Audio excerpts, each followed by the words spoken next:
Hello and welcome to the TES Secondary Maths Resource of the Week number 119 with me, Craig Barton.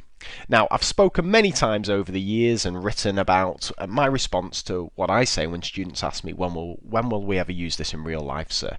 Because the chances are a lot of the stuff we do in secondary mathematics the students won't use in real life, but that's no reason not to do them and so on. Anyway, I'm not going to get into that massive argument, but this particular resource, you've got a definite answer to it, because this is teaching students a really important life skill, and it's doing it in one of the most fun and engaging ways I've ever seen this done. It's absolutely brilliant. So here it is, misleading data activity. Now this is based around the classic principle, and there's loads of resources on this, and I'm going to show you some of my favourites in a moment, that newspapers and advertising campaigns present data very misleadingly for their own benefit, whatever their agenda is.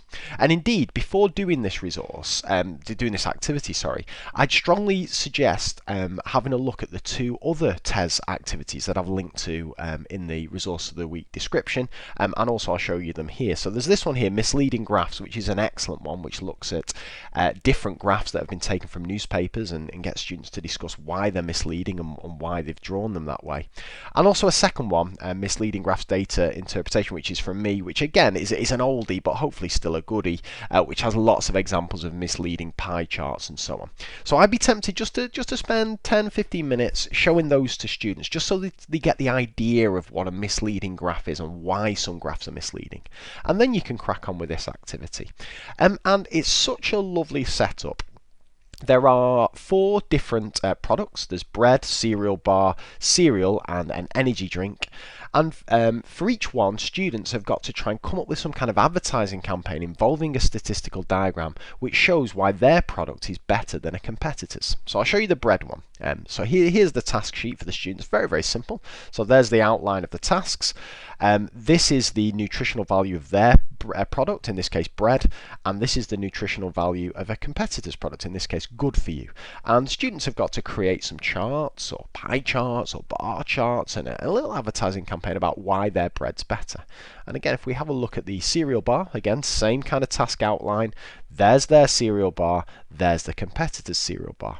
And it's lovely this, because it gets students thinking about data handling, about representing data, maybe about averages, units of measurement and so on, but also does their presentation skills, also does their arguing skills, and their communication skills, their quality of written communication, but also it's tackling something that is, I mean, I'm going to get my moral high horse here, but it's an absolute danger in society, this misleading advertising, whether it's in the medical industry or advertising or so on.